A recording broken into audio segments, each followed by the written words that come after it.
¿Alguna vez te has detenido a pensar que todo está en movimiento? El viento que agita las hojas, los planetas que giran en sus órbitas, incluso el simple hecho de levantar la mano. Todo está en constante cambio, en un flujo incesante. Pero ¿de dónde viene todo este movimiento? ¿Cuál es su origen último? Esta pregunta fascinó a uno de los más grandes pensadores de la historia, Santo Tomás de Aquino. Hoy vamos a explorar su primera y quizás más famosa vía para argumentar la existencia de Dios, el argumento del motor inmóvil. Para entenderlo, necesitamos dos conceptos clave: potencia y acto. Imagina un bloque de mármol. En potencia es una estatua, pero actualmente en acto es solo un bloque de piedra. Para que pase de la potencia al acto, para que se convierta en estatua, necesita un escultor que lo mueva, que lo talle. Nada puede moverse a sí mismo de la potencia al acto. Todo lo que se mueve es movido por otro. Una bola de billar se mueve porque otra la golpeó, que a su vez fue movida por el taco, que fue movido por un brazo, y así sucesivamente. Ahora, ¿podría esta cadena de motores y movidos extenderse hasta el infinito?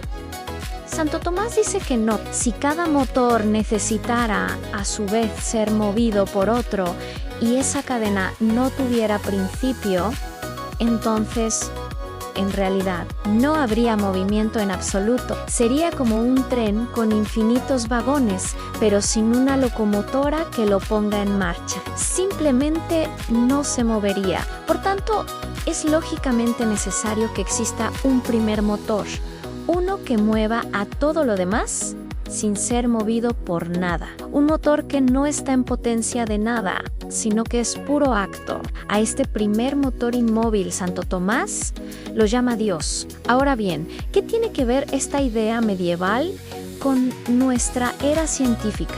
¿Acaso la física moderna, con teorías como el Big Bang, no ha dejado obsoleta esta metafísica? Lo cierto es que no. La ciencia nos describe el cómo del universo, los mecanismos del cambio, pero la pregunta por el por qué último sigue en pie. ¿Qué o quién puso en marcha las leyes de la física? ¿De dónde surgió la energía inicial del Big Bang? El argumento de Santo Tomás no busca competir con la ciencia, sino ir más allá, a un nivel de explicación más profundo, el del ser mismo. Tomás nos invita a reconocer que detrás de toda la cadena de causas y efectos que la ciencia estudia, debe haber una causa primera, una realidad fundamental que es la fuente de todo movimiento y existencia. Hola amigos y amigas, bienvenidos a nuestro canal. Hoy vamos a explorar una de las ideas más fascinantes de la filosofía, el cambio. ¿Alguna vez te has detenido a pensar qué es realmente el movimiento? Santo Tomás de Aquino, en su primera vía para demostrar la existencia de Dios, parte de una observación que todos podemos hacer. Las cosas se mueven, se transforman, cambian. Esta es una verdad que nuestros sentidos nos confirman a cada instante. Pero, ¿qué tipos de cambio existen? Pensemos en una manzana que cae de un árbol. Eso es un cambio de lugar, un movimiento local, pero también vemos como una fruta verde madura y cambia de color, un cambio cualitativo. O como una pequeña planta crece y aumenta de tamaño, lo que es un cambio cuantitativo. Y el más radical de todos, el cambio sustancial. Cuando quemamos un trozo de madera y se convierte en cenizas, su naturaleza misma ha cambiado. El cambio está en todas partes. Es una constante en nuestra experiencia del mundo. Sin embargo, esta idea tan común del cambio planteó un enorme problema a los antiguos filósofos griegos. Parménides, por ejemplo, llegó a afirmar que el cambio es una ilusión. Para él, el ser es, y el no ser no es. ¿Cómo podría algo pasar de no ser a ser? Parecía una contradicción lógica. Si el cambio es real, ¿cómo es posible? ¿De dónde viene lo nuevo que aparece? Este dilema dejó perpleja la filosofía durante siglos. La solución vino de la mano de Aristóteles, y fue tan brillante que Santo Tomás la adoptó como la base de su metafísica. La clave está en los conceptos de acto y potencia. Imagina una olla con agua fría. El agua no está hirviendo, pero tiene la capacidad, la potencia, de hervir si le aplicamos calor. Cuando encendemos el fuego y el agua empieza a burbujear, esa potencia se ha actualizado. Se ha convertido en acto. El agua ahora está en acto de hervir. ¡Por lo tonto! El cambio no es un salto de la nada absoluta al ser, como temía Parménides. Es el paso de la potencia al acto. Es la actualización de una capacidad que ya existía en la cosa. Cada vez que algo cambia, en realidad, está adquiriendo una perfección, una actualidad que antes solo poseía como una posibilidad. Así, el cambio, lejos de ser una ilusión, es un proceso real y metafísicamente coherente que nos revela la increíble dinámica de la realidad.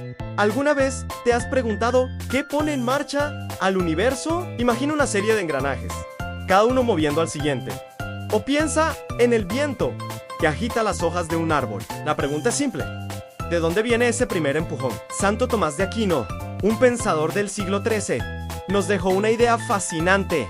Todo lo que se mueve es movido por otro. Suena obvio, ¿verdad? Pero las implicaciones son enormes. Para entenderlo, pensemos en la diferencia entre potencia y acto. Imagina un recipiente con agua fría. Esa agua tiene la potencia de estar caliente, pero no lo está. Necesita algo que ya esté caliente, como el fuego, para que ese cambio ocurra. El fuego, que está en acto de calor, transmite su cualidad al agua, llevándola de la potencia al acto. El fuego no puede darse a sí mismo el calor que no tiene, y el agua no puede calentarse sola. Siempre se necesita un agente externo para provocar un cambio. Aquí es donde la cosa se pone interesante. Podrías decir, ¿y qué pasa con la inercia de Newton? Un disco de hockey se desliza por el hielo hasta que algo lo detiene.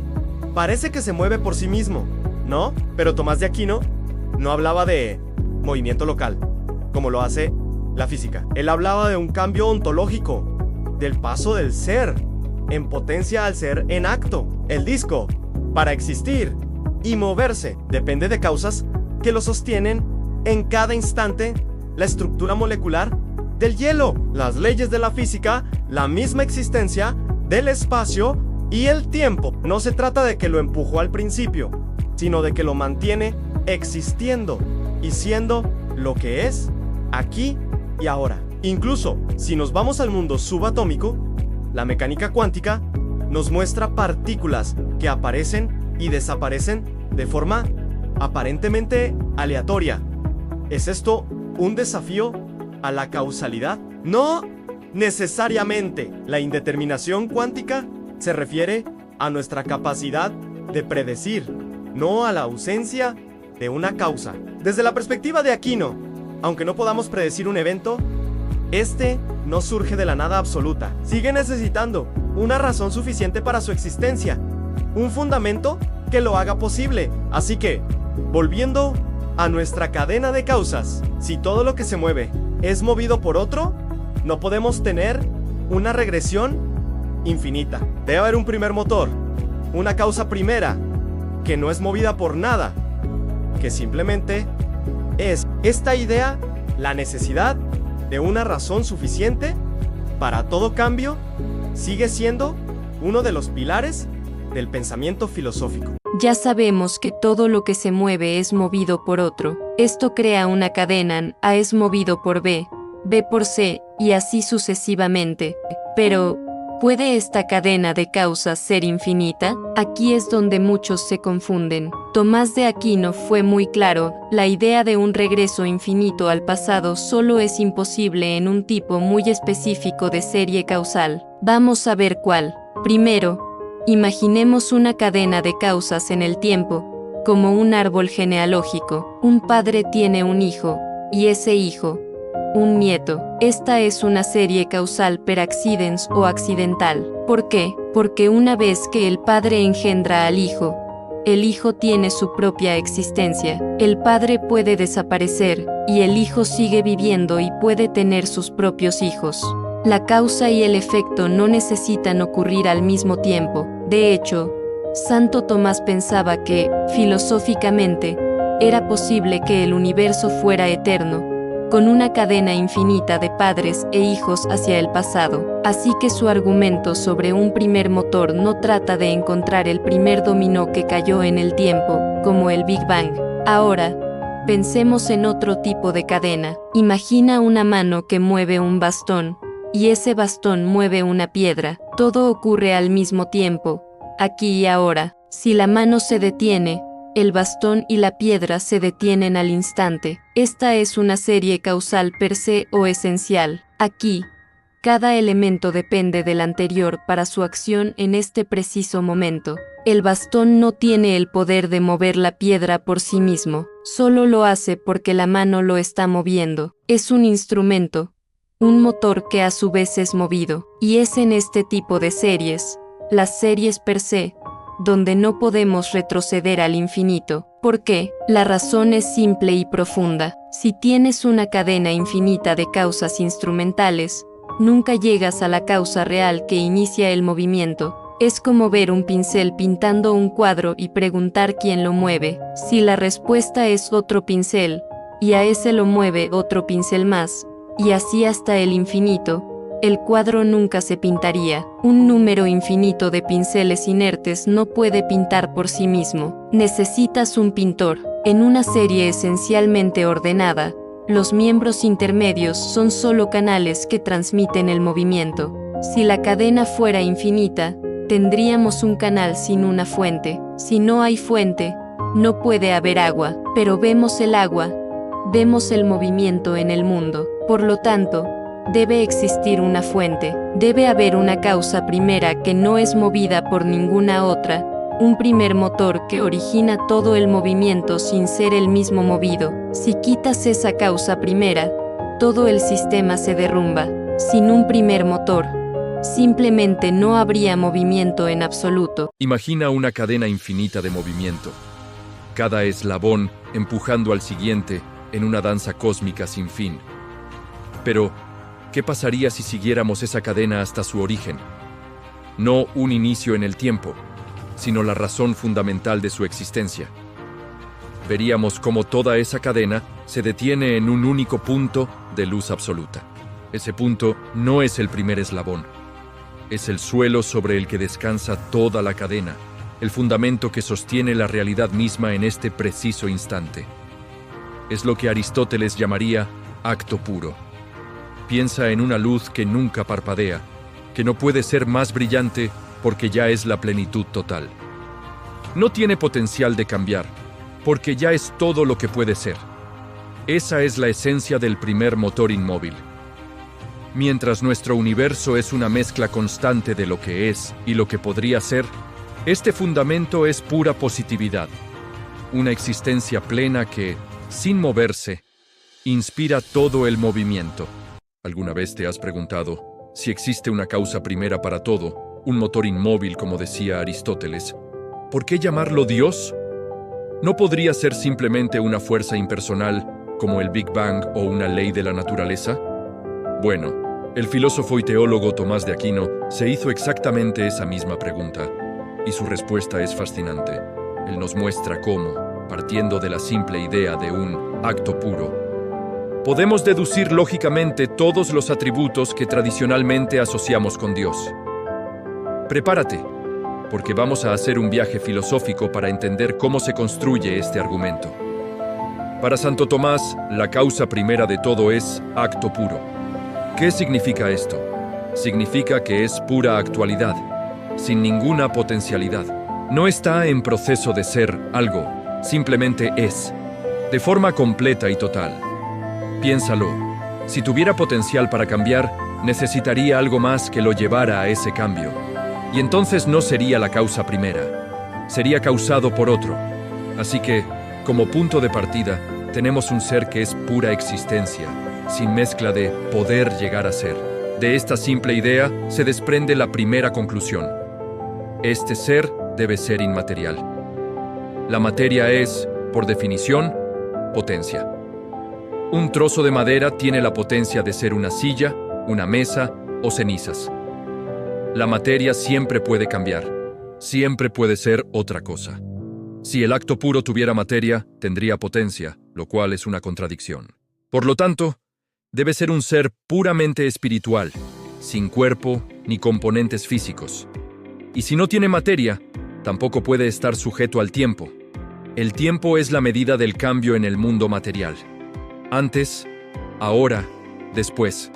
Pero si el acto puro no cambia, no se mueve y no es material, entonces está fuera del tiempo. Es eterno. No es que dure para siempre, sino que existe en un eterno ahora, sin pasado ni futuro. Vamos más allá. Este ser debe ser absolutamente simple. En nosotros y en todo lo que conocemos hay una distinción entre nuestra esencia, lo que somos, y nuestra existencia, el hecho de que somos. Recibimos la existencia, no la poseemos por naturaleza, pero en el acto puro, esencia y existencia son la misma cosa. Su esencia es existir. Tomás de Aquino lo llama ipsum esse subsistens, el ser mismo que subsiste. No es un ser entre otros, es el ser en sí. Por eso no puede tener partes. Si tuviera partes, como cuerpo y alma, o intelecto y voluntad como componentes separados, estas partes tendrían que ser unidas por algo anterior. Y de nuevo, no sería la causa primera. Su ser es uno, indivisible, simple. Esta simplicidad nos lleva a otra conclusión: la unicidad. ¿Podrían existir dos seres que son acto puro? No, porque si hubiera dos, tendrían que diferenciarse en algo. Uno tendría una cualidad que el otro no tiene. Pero tener una cualidad que otro no tiene implica una limitación, una no posesión de algo. El acto puro, al ser pura existencia sin mezcla de no ser, no puede tener limitaciones. Es la plenitud del ser. Por lo tanto, no puede haber dos, solo puede haber uno. Y este ser único, al ser la plenitud del ser, debe ser también la plenitud de toda perfección. Todo lo bueno que vemos en el mundo, como la verdad, la belleza, el amor, la justicia, son formas de ser. Si el acto puro es el ser mismo, entonces debe contener en sí mismo, de forma infinita, todas estas perfecciones. No es que tenga bondad, es que es la bondad. No es que tenga belleza, es que es la belleza. Es infinitamente perfecto. Finalmente, ¿es este ser una fuerza ciega y estúpida o una persona? Pensemos en las perfecciones del universo. Las más altas que conocemos son la inteligencia y la voluntad, la capacidad de conocer y de amar. Si el acto puro es la causa de todo y contiene todas las perfecciones, debe contener también estas. Y no de una forma menor que sus criaturas, sino de una forma infinitamente superior. Por lo tanto, este ser no solo existe, sino que se conoce a sí mismo perfectamente y se ama a sí mismo perfectamente. Es un ser personal, inteligente y con voluntad. Así, partiendo de una simple idea filosófica, la de un primer motor que es acto puro, Santo Tomás de Aquino nos muestra cómo la lógica nos lleva a un ser único, inmaterial, eterno, simple, infinitamente perfecto, inteligente y personal. Un ser que, como ves, se parece mucho a lo que las grandes religiones monoteístas llaman Dios. No es una cuestión de fe ciega, sino el final de un camino de razonamiento. ¿Qué te parece este argumento? Déjamelo saber en los comentarios. Gracias por acompañarme en este viaje intelectual. No olvides suscribirte para más exploraciones filosóficas. Hasta la próxima. La primera vía sigue viva en la Academia Filosófica Anglosajona, donde el tomismo analítico ha resurgido con fuerza. Abordemos dos debates cruciales. El debate más técnico hoy enfrenta la tesis de la inercia existencial contra la doctrina de la conservación divina. La tesis de la inercia sugiere que las cosas, una vez creadas, persisten por sí mismas. Sin embargo, la respuesta tomista sostiene que la existencia es una acción continua. Como un programa de ordenador que desaparece si cortas la corriente, el universo depende del flujo constante del ser. Si Dios dejara de querer el universo un nanosegundo, se aniquilaría en la nada. A menudo se dice que recurrir a Dios es tapar nuestra ignorancia científica. el dios de los huecos. Pero la primera vía no busca una causa física, sino la causa del ser del universo. La ciencia explica cómo un estado físico causa otro, pero la metafísica pregunta por qué existe el sistema en primer lugar. El Dios de Tomás es el autor que escribe la obra donde la gravedad y el electromagnetismo son personajes. Hemos recorrido un largo itinerario intelectual desde una taza de café hasta el primer motor inmóvil. Descubrimos que las cadenas de dependencia necesitan un anclaje. Acto puro. Existencia subsistente. La primera vía nos recuerda que el mundo físico es contingente y prestado. Es una sinfonía que suena solo porque un músico infinito la está interpretando ahora mismo.